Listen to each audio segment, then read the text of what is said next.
네, 할렐루야. 네, 하나님의 이름을 찬양합니다. 새날을 주시고 늘 자비가 늘 새로우신 하나님의 이름을 우리가 찬양하기를 원하는데, 먼저 묵도하심으로 하나님 앞에 마음을 정돈하고 나아가는 시간 갖도록 하겠습니다. 묵도하시겠습니다.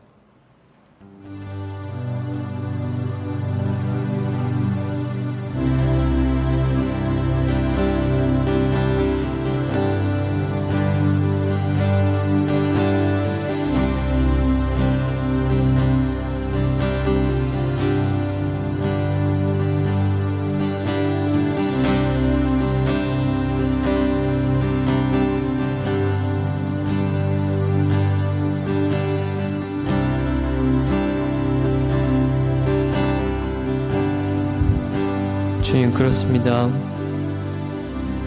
바울이 고백했던 것처럼 저희 육신에는 그 선한 것 하나 찾아볼 수 없는 가득한 죄악이고 까마득한 흑암입니다. 그렇지만은 주님께서 온전히 자비를 베풀어 주셔서 예수 그리스도의 의로 옷 입혀 주시고 이 시간 다시 한번 그 구원의 즐거움을 회복할 수 있는 시간을 예배를 통해서 허락하여 주시옵소서. 모든 말씀 예수 그리스도의 이름으로 기도드렸습니다. 아멘.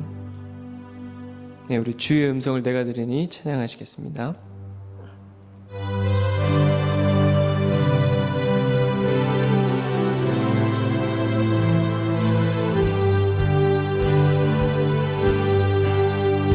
주의 음성을 내가 들으니 사랑하는 말일세.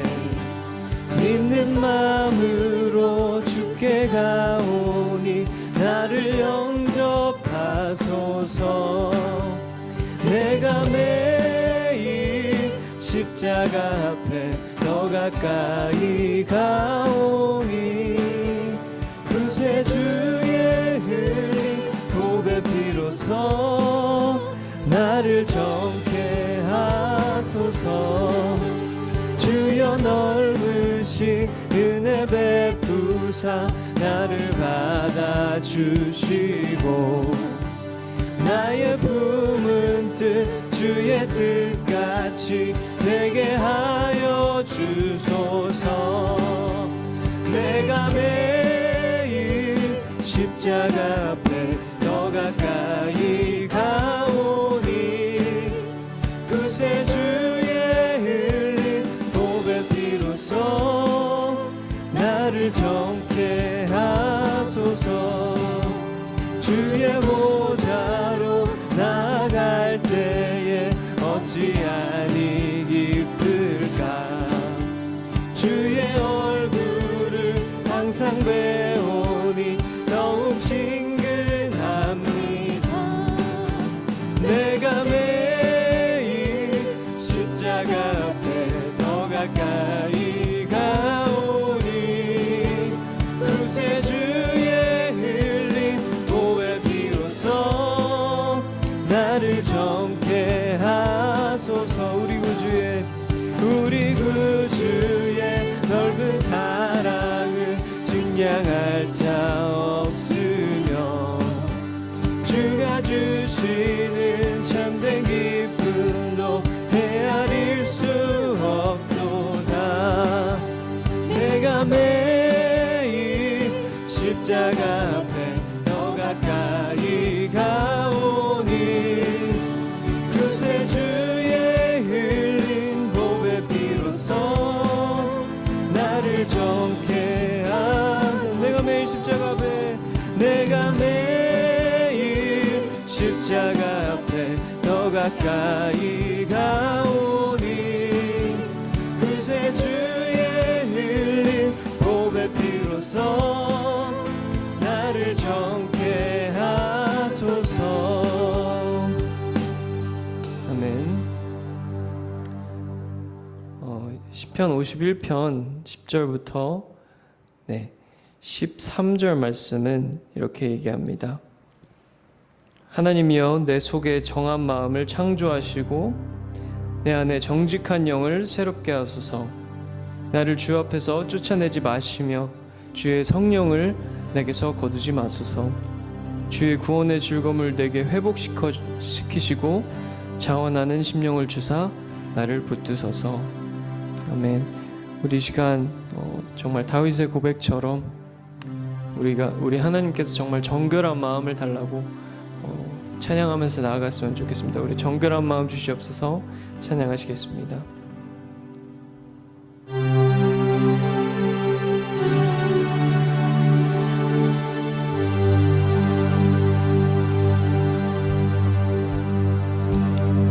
정결한 마음 주시옵소서. 오 주님, 정직한 영을 새롭게 하소서.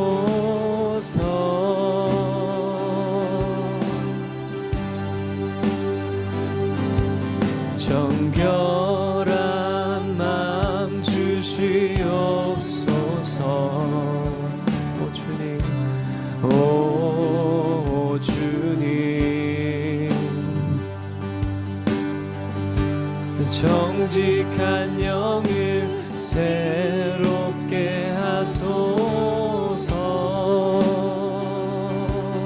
나를 주님 앞에서 나를 주님 앞에서 멀리 하지 마시고 주의 성령을 거두지 마옵소서.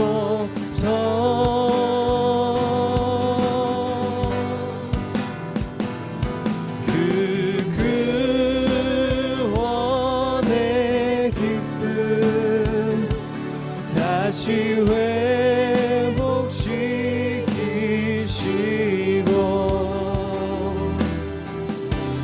변치 않는 맘 내 안에 주소서. 우리 정결한 마음 주시옵소서. 정결한 마음 주시옵소서. 오 주님, 정직한 영을 새롭게 하소서.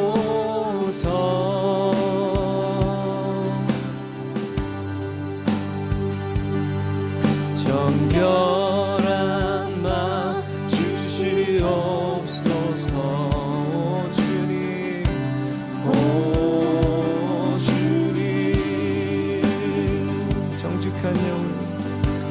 정직한 영을 새롭게 하소서.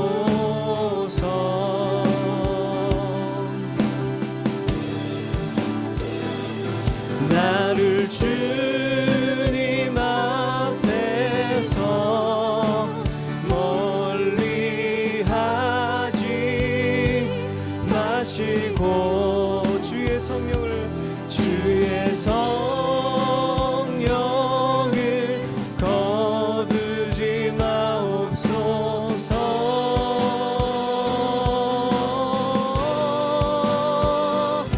그 구원의 기쁨 다시 회복시키시고 변치 않는 맘 내 안에 주소서. 그 구원의 기쁨, 그 구원의 기쁨 다시 회복시키시고 변치 않는 맘 내 안에 주소서.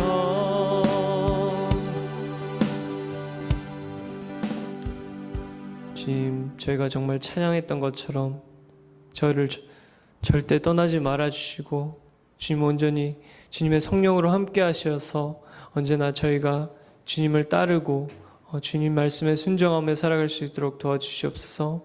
주님 이 시간 주님만을 온전히 바라보는 시간 되게 도와주시고, 그리고 또 말씀 전하시는 목사님 위에 성령으로 함께 해주셔서 전하시는 말씀이 성령 충만한 시간이 될 수 있도록 주님 도와주시옵소서. 모든 말씀 예수 그리스도의 이름으로 기도드렸습니다. 아멘.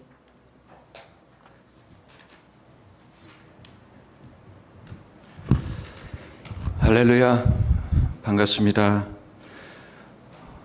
오늘 또 우리에게 호흡을 주시고 또 주님을 찬양하고 예배할 수 있는 은혜를 주신 하나님께 모든 영광을 올려드립니다. 오늘 하나님의 말씀은 사도행전 28장 23절로 31절 말씀입니다. 사도행전 28장 23절로 31절 말씀 한 목소리로 읽겠습니다. 저희가 일자를 정하고 그의 우가하는 집에 많이 오니 바울이 아침부터 저녁까지 강론하여 하나님 나라를 증거하고 모세의 율법과 선지자의 말을 가지고 예수의 일로 권하더라. 그 말을 믿는 사람도 있고 믿지 아니하는 사람도 있어 서로 맞지 아니하여 흩어질 때에 바울이 한 말로 일러 가로되 성령이 선지자 이사야로 너희 조상들에게 말씀하신 것이 옳도다. 일러스되 이 백성에게 가서 말하기를 너희가 듣기는 들어도 도무지 깨닫지 못하며 보기는 보아도 도무지 알지 못하는도다. 이 백성들의 마음이 완악하여져서 그 귀로는 둔하게 듣고 그 눈을 감았으니 이는 눈으로 보고 귀로 듣고 마음으로 깨달아 돌아와 나의 고침을 받을까 함이라 하였으니 그런즉 하나님의 이 구원을 이방인에게로 보내신 줄 알라. 저희는 또한 들으리라 하더라.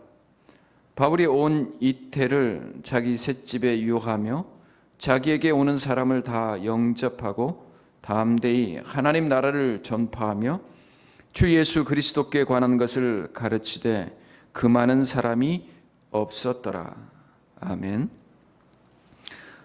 사도행전 이제 오늘로 마지막 장을 다루게 됩니다. 사도 바울이 이제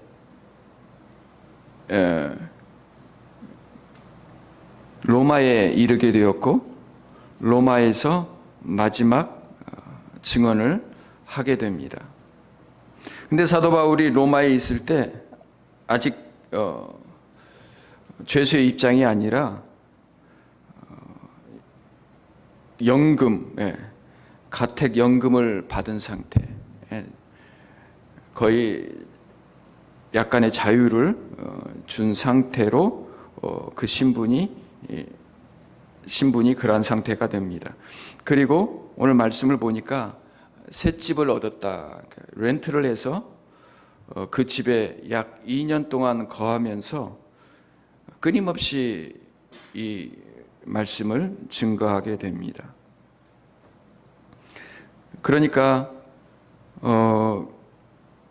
사도 바울이 이 2년 정도를 아마도 증거를 하게 되고 또 앞으로도 잠깐의 자유의 몸을 가지고 약 3년 정도를 더 복음을 전하다가 다시 붙잡히게 되고 순교를 하게 됩니다. 그러니까 약 5년 정도를 보통 예측을 합니다. 그 기간 동안 사도 바울이 마지막으로 그 복음을 증거하게 됩니다. 마치 촛불이 이제 꺼질 때가 될 때쯤에 가장 환하게 타오르는 것처럼 그의 마지막을 이 복음으로 불태우게 됩니다. 그의 복음 증거는 아무도 막을 수가 없었고 멈추게 할 수가 없었습니다.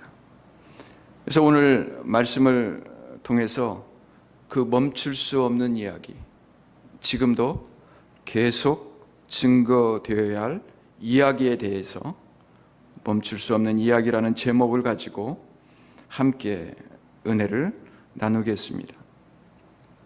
사도행전 28장은 사도행전 1장과 연결이 된다 할 수 있습니다. 사도행전 1장을 보면 예수님이 부활하시고 승천하시기 전 40일 동안 제자들과 함께 있게 됩니다. 그리고 예수님께서 40일 동안 가르치신 내용은 하나님 나라에 대한 거였습니다. 하나님 나라에 관련된 거였습니다. 그러자 제자들이 물어보죠. 하나님 나라에 대해서 이야기를 하니까 이스라엘을 회복하심이 이때입니까? 이제 그 하나님 나라니까 이스라엘 나라를 회복하시려고 하는가 보다. 그리고 예수님이 오히려 그 질문의 답을 미루시고 그것은 하나님께 있을 것이고 사도행전 1장 8절 우리가 잘 아는 말씀을 하십니다. 오직 성령이 너희에게 임하시면 너희가 권능을 받고 땅 끝까지 이르러 내 증인이 될 것이다. 이렇게 말씀을 하시죠.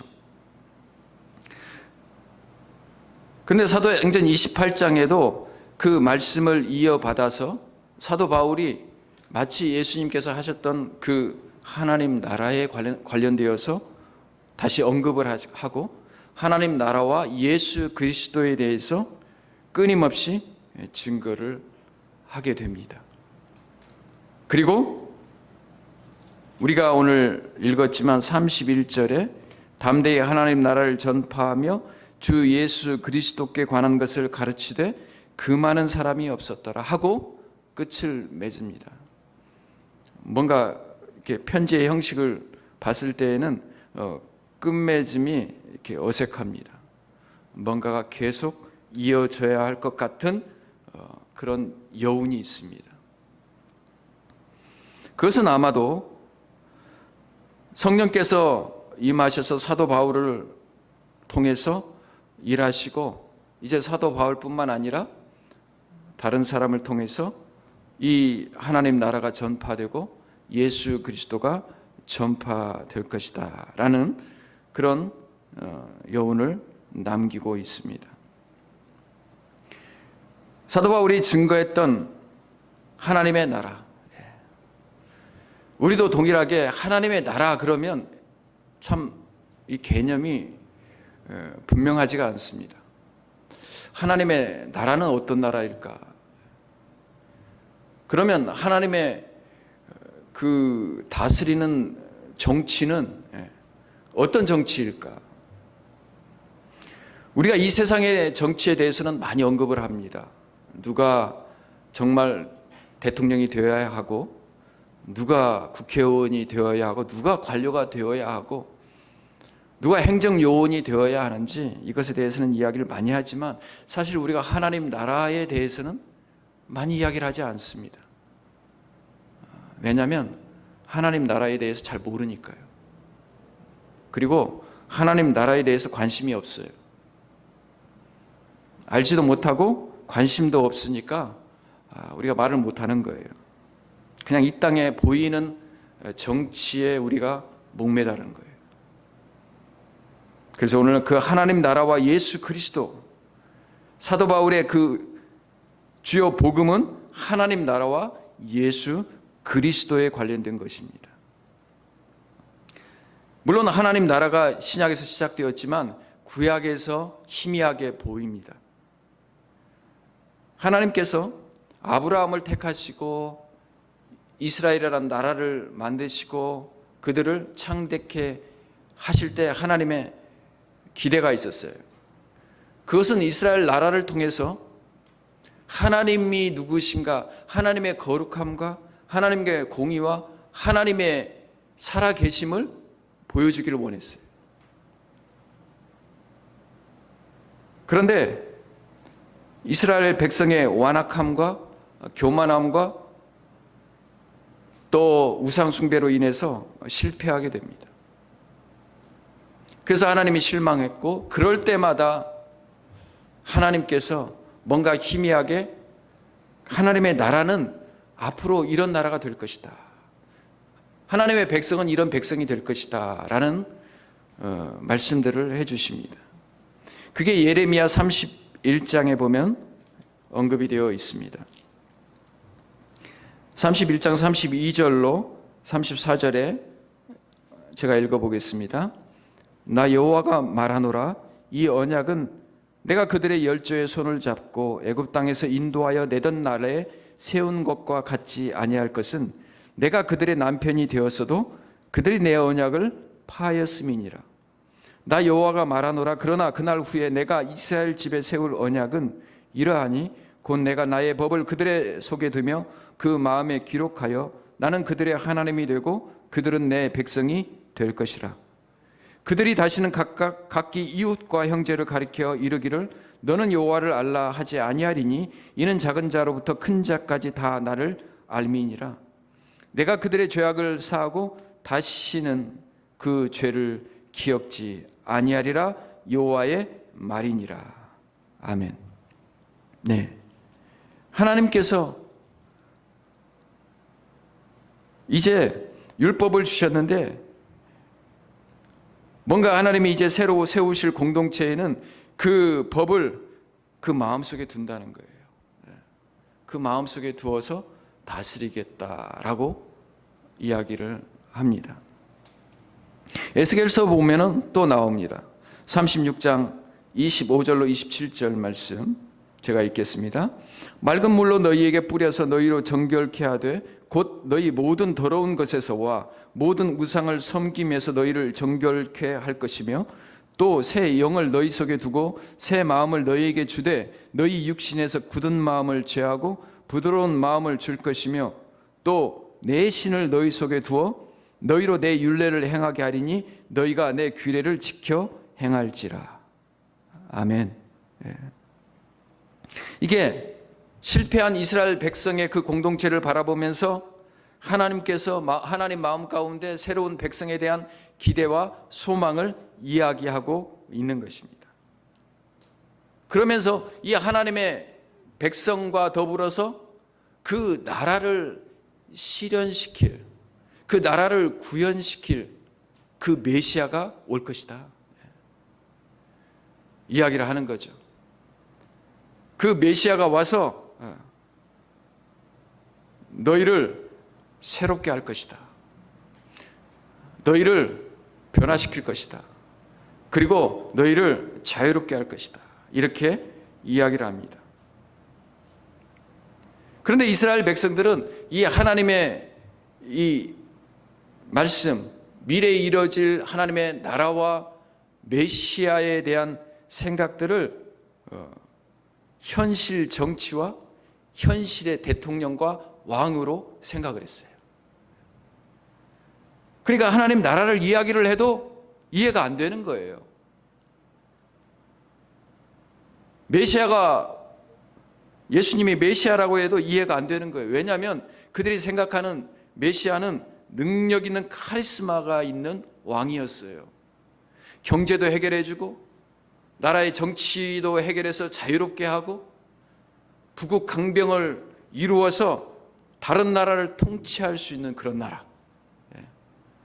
사실 그런 나라가 우리도 기대를 하죠.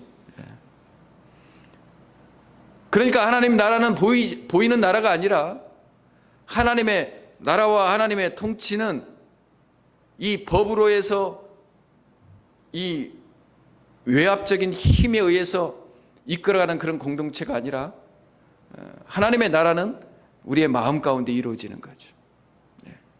하나님의 다스림도 우리의 마음 가운데 이루어지고 하나님의 통치와 하나님의 정치도 우리 마음과 우리 공동체 안에서 이루어지는 거죠. 그런데 그것을 착각을 하니까 하나님의 나라를 이해를 못하는 거예요. 이해를 못하니까 예수님의 하나님의 나라에 대해서 그렇게 40일 동안 이야기를 해도 이스라엘의 회복하심이 이때입니까? 라고 이야기를 하는 거죠. 하나님께서 그들에게 그들의 완전한 이해를 주기 위해서 설명하는 것을 포기했어요.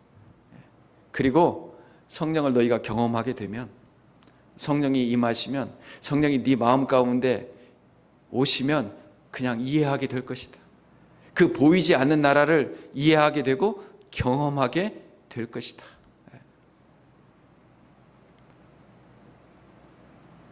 사랑하는 여러분, 그 하나님의 나라를 경험할 수 있기를 바랍니다. 하나님의 나라의 시민이 될 수 있기를 바랍니다. 여러분은 어느 나라 시민권을 가지고 있습니까? 저는 아직 한국 시민권을 가지고 있는데 대부분 미국 시민권을 가지고 있죠. 그 시민권이 미국이든 한국이든 다른 나라든 우리의 시민권은 하늘에 있어야 됩니다. 예수 그리스도를 말미암아 성령을 통해서 우리의 시민권이 하늘의 생명책에 기록되어야 됩니다. 여전히 이 땅에 한국이든 미국이든 다른 나라든 그 호적이, 그 이름이 그곳에 기록되어 있다면 아직 하나님의 나라의 시민이 아니에요. 백성이 아니에요. 그러면 하나님 나라를 볼 수도 없고 하나님의 나라를 경험할 수도 없습니다. 그래서 니고데모가 예수님을 찾아왔잖아요. 성경을 잘 아는 성경 박사, 구약의 박사 니고데모가 찾아옵니다. 그래서 예수님을 약간 리스펙트합니다. 보통 랍비하고 당신은 다릅니다. 그러니까 예수님께서 이미 성경 말씀을 다 알고 있으니까 직격탄을 날리는 거죠. 네가 거듭나지 아니하면 하나님 나라를 볼 수 없느니라. 성경을 너무 잘 알고 있으니까 다른 부연 설명할 것이 없는 거예요. 그게 구약에 이미 기록되어 있지 않느냐 그 말이죠. 네가 성경을 잘 보면은 경외하는 마음으로 보면, 겸손한 마음으로 보면 그것이 보일 거 아니냐. 하나님의 나라는 이 세상에 보이는 나라와 이 세상에 보이는 정치가 아니야. 그러는 거죠. 그 다음에서 부연 설명을 하죠. 요한복음 3장에 보면은 물과 성령으로 거듭나지 아니하면 하나님 나라에 들어갈 수가 없느니라. 그렇게 이야기를 합니다. 하나님 나라를 경험할 수 없다라는 거죠. 하나님 나라의 시민이 되지 않는다는 거죠. 여러분, 교회를 아무리 많이 다녀도, 성경을 아무리 많이 읽어도, 성경 하나님의 말씀을 아무리 많이 들어도 예수 그리스도를 믿음으로 말미암아 성령으로 거듭나지 아니하면 하나님 나라에 들어갈 수가 없습니다.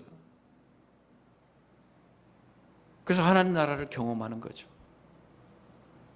성령을 경험하는 거죠. 성령께서 다스리는 그 정치를 경험하게 되는 거죠. 한국의 통영에 가면 외도라는 섬이 있습니다. 한번 방문을 했었는데요. 참 아름답다는 이야기를 들었어요.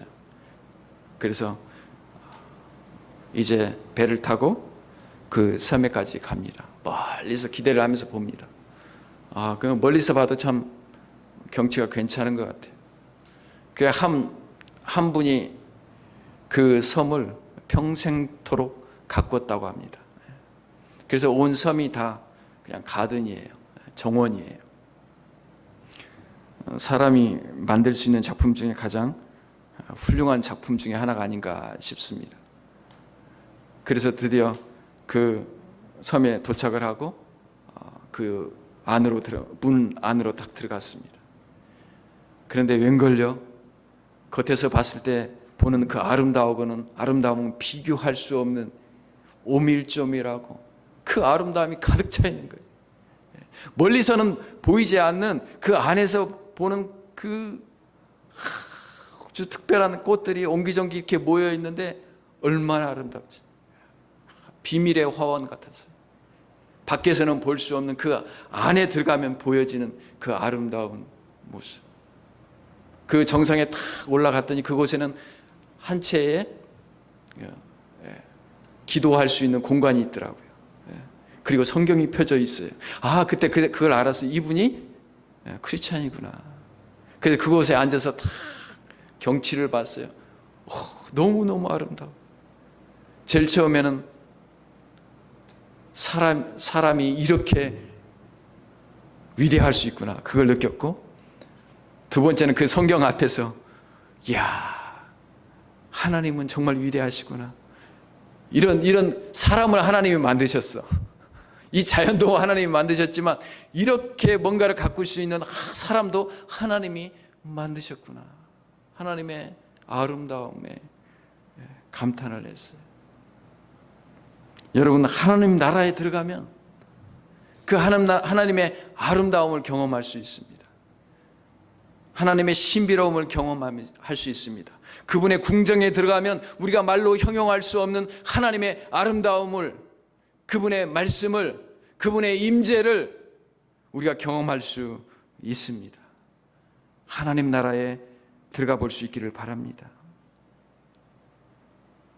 그래서 우리가 드디어 하나님의 통치와 다스림을 경험하게 되는 거죠. 하나님의 손길을 경험하게 되는 거죠. 그래서 예수님께서 이 땅에 오시기 전에 침례 요한이 그러죠. 회개하라, 천국이 가까웠느니라. 이렇게 이야기합니다. 그러면서 예수님이 오시니까 뭐라고 이야기해요? 보라, 세상 죄를 지고 가는 하나님의 어린 양이로다. 그 예수님도 사역을 시작하실 때 보라, 천국이 가까웠느니라, 회개하라, 이렇게 말씀하십니다. 그러면서 각 회당에 돌아다니면서, 마을에 돌아다니면서 가르치시고 전파하셨는데, 하나님 나라를 전파하셨어요. 하나님 나라가 임한 거예요. 보이지 않는 하나님께서 이 땅에 오셔서 보이는 하나님으로 오셔서 하나님의 나라를 이 땅 위에서 실현시키신 거예요. 그리고 성령께서 우리에게 임하셨을 때 성령으로 말미암아 우리가 하나님의 나라를 경험하게 되는 거예요. 그리고 보이지 않는 하나님의 나라가, 보이는 하나님의 자그마한 나라가 우리 가운데 세워진 거예요. 그게 뭐예요? 교회입니다. 교회예요. 그래서 교회는 세상 원리가 지배하지 않아요. 교회는 하나님의 원리와 하나님의 다스림과 하나님의 정치가 교회 안에서 역사해야 돼요. 그 특징은 뭐예요? 사랑이에요. 정말 하나님이 살아계시고 하나님이 임재하시고 하나님이 통치하시는 곳의 특징은 뭐예요? 용서와 사랑이에요. 용서와 사랑이에요. 세상 원리와 다릅니다. 세상 원리는 힘이 있어야 돼요. 능력이 있어야 돼요. 권력이 있어야 돼요. 군사가 있어야 돼요. 강력해야 돼요. 그래야 나라를 유지하기도 하고 세금도 걷어내고 그러죠. 그런데 하나님이 통치하시는 곳은 우리의 마음속에서 통치하시든지 아니면 우리 공동체에서 통치하시든지 그곳에는 하나님의 사랑과 긍휼과 하나님을 따르는 흔적 중에 또 하나의 흔적이 있다면 고난이에요. 고난, 그분을 위해서 받는 고난, 그곳이야말로 정말 하나님이 통치하시는 곳이고 하나님이 다스리는 곳이고 하나님의 정치가 임하는 곳이에요. 사랑하는 여러분, 이 하나님의 다스림을 경험할 수 있기를 바랍니다. 그냥 모이면 하나님, 이 세상 정치와 누가 왕이 되고 누가 대통령이 되고 누가 국회의원이 되느냐, 이것으로 세상이, 이 나라가 결정되는 것처럼 그렇게 생각을 해요. 그렇지 않습니다. 물론 그런 거 중요합니다. 우리가 그렇게 관심을 가지고 기도를 해야 돼. 나라를 위해서, 위정자들을 위해서 기도해야 됩니다. 그러나 그것보다도 더 윗단계에 있고 더 하이 레벨에 있는 것은 하나님의 나라예요. 그래서 골로새서를 읽어보면 하나님께서 이 땅을 통치하시는데 예수 그리스도가 교회의 머리가 되시고 그를 통해서 하나님께서 통치하고 계신다는 거예요. 중요한 고위직 하나님 나라의 관료들은 여러분이에요. 여러분을 위해서 통치하신다는 거예요. 우리의 관심은 얼마나 우리가 돈을 많이 벌 수 있느냐, 얼마나 우리가 건강하게 살 수 있느냐, 얼마나 가스값을 좀 낮출 수 있느냐. 이거지만 하나님의 관심사는 우리 자신이에요. 우리 자신. 네가 얼마나 정결하냐, 네가 얼마나 빛과 소금의 역할을 감당할 것인가, 네가 얼마나 복음을 들고 하나님의 나라를 증거할 것인가, 네가 얼마나 부패한가, 네가 얼마나 악한 자인가, 네 안에 얼마나 냄새가 많이 나는가, 그걸 알아라는 거죠. 이게 하나님의 정치예요. 그것이 바뀌게 되면, 그래서 우리 모습을 보고 우리가 하나님의 능력으로 그렇게 새롭게 되면 여러분, 세상은 변할 줄 믿습니다. 교회가 변해요. 교회가 변하면 세상이 바뀝니다. 교회가 어두워지면 세상이 어두워져요. 여전히 교회는 하나님이 다스리고 있는 세상을 향한 통치의 최고 기관이에요. 그래서 하나님은 여러분 한 사람 한 사람에게 관심이 있는 거예요. 세상의 정치는요, 세상의 다스림은요, 얼마나 우리가 많이 돈을 긁어 모을 것인가, 얼마나 더 강력한 군대를 가지고 나라를 지킬 것인가, 이런 것에 관심이 있어요. 그것을 위해서 사람을 희생시키고 사람을 도구로 사용해요. 그런데 하나님의 정치는 그것이 아니에요. 여러분, 우리가 성경을 읽잖아요. 한 사람을 위해서 나라를 움직여요. 한 사람을 구원하기 위해서 군대를 움직여요. 한 사람을 바꾸기 위해서 이 세상을 움직여요. 이 세상과 그 한 사람을 하나님은 바꾸시지 않습니다. 그게 하나님의 나라요, 하나님의 정치입니다. 사랑하는 여러분, 하나님의 정치에 관심을 가질 수 있기를 바랍니다. 사도 바울은 그것을 알았어요.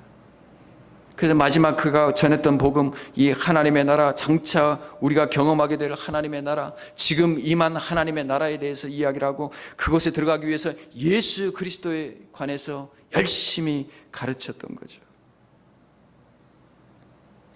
뿐만 아니라 그 복음을 전하는 사도 바울의 모습 속에서 성령의 능력을 보게 됩니다.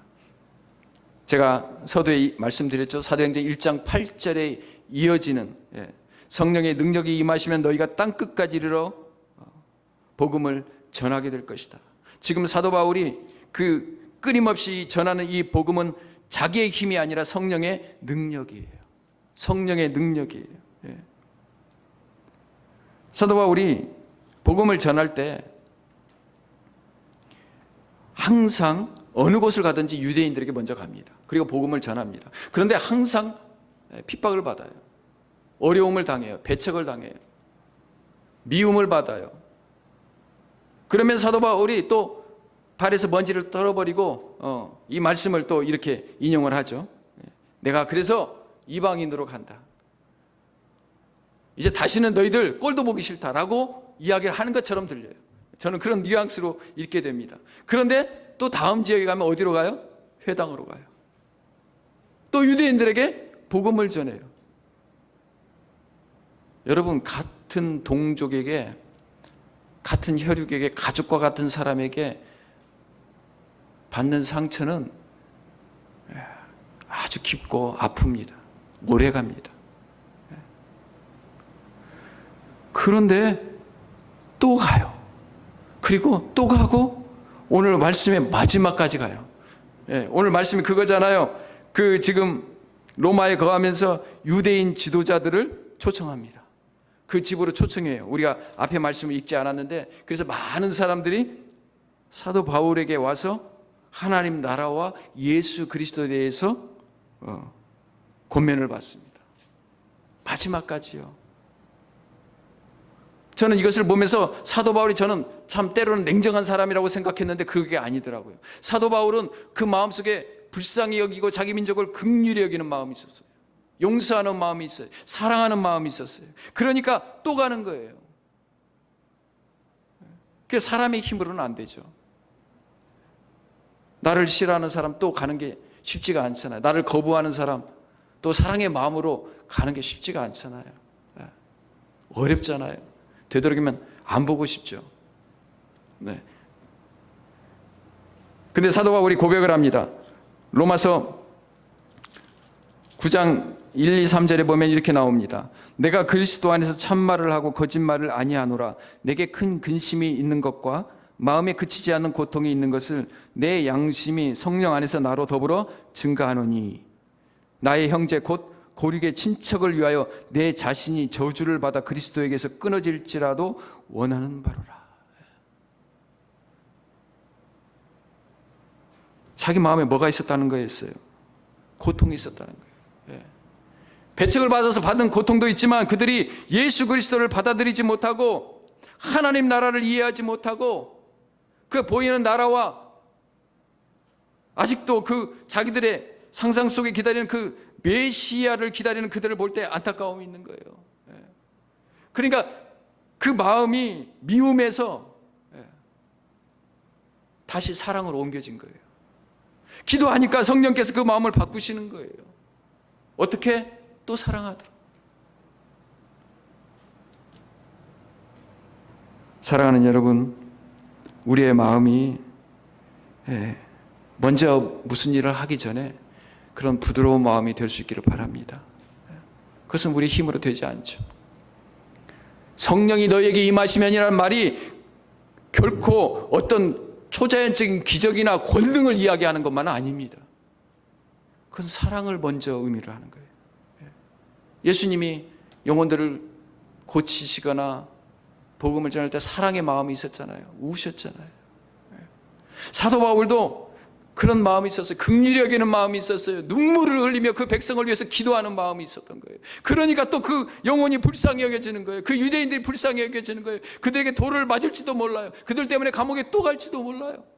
그들 때문에 내 마음 가운데 더 깊은 상처가 생길지도 몰라요.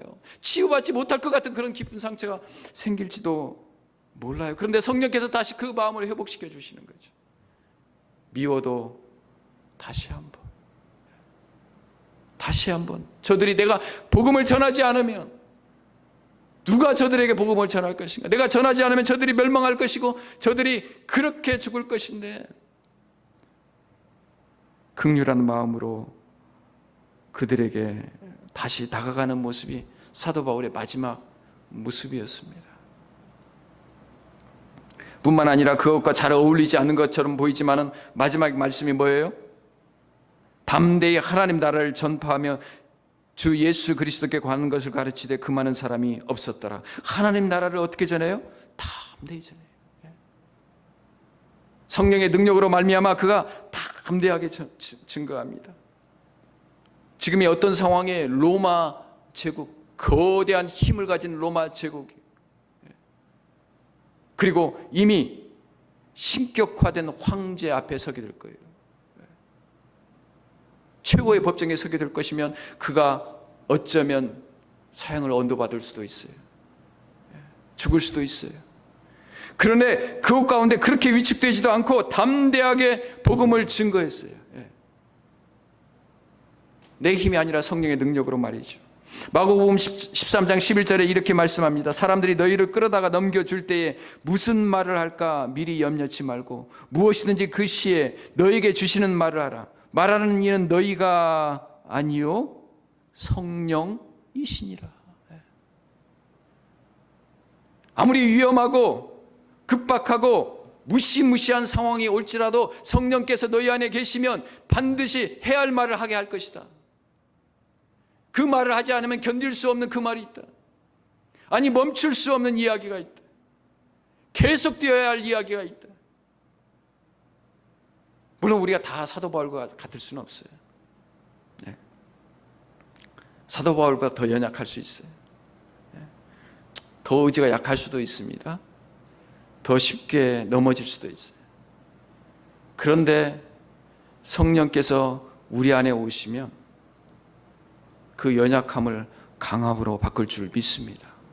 성령께서 오시면 내가 아니라 내 안에 역사하시는 그분이 있기 때문에 그분의 역사하는 능력을 따라 우리가 행하게 되고 말을 하게 되고 증거하게 되고 이야기하게 된다는 거예요. 예수 믿기 전에 예수쟁이들이 왜 이렇게 말이 많은지 몰랐어요. 저는 이해를 못했어요. 그냥 제가 예수쟁이가 되니까 이 예수님에 관해서는 말을 해야겠어요. 말을 하지 않고는 견딜 수가 없어요. 말을 하지 않고는 마음이 불붙는 것 같아서 견딜 수가 없어요. 아니, 그게 최고의 고통이에요. 지금도 성령께서는 역사하십니다. 나 같은 자를 통해서도 성령께서 역사하시고, 여러분을 통해서도 성령께서 역사하시고, 여러분을 통해서 해야 할 말이 있고, 여러분을 통해서도 증거되어져야 할 말씀이 있습니다. 사도행전 1장 8절의 그 역사는 계속되어야 됩니다. 오직 성령이 너희에게 임하시면 너희가 권능을 받고 땅 끝까지 이르러 증인이 되리라. 아멘. 하나님께서 여러분이 그러한 작은 증인이 되기를 바라고 기대하고 있습니다. 그리고 여러분과 제가 그러한 소원을 가지고 살아갈 수 있기를 주님의 이름으로 축복합니다. 기도하겠습니다. 거룩하신 아버지 하나님, 감사합니다.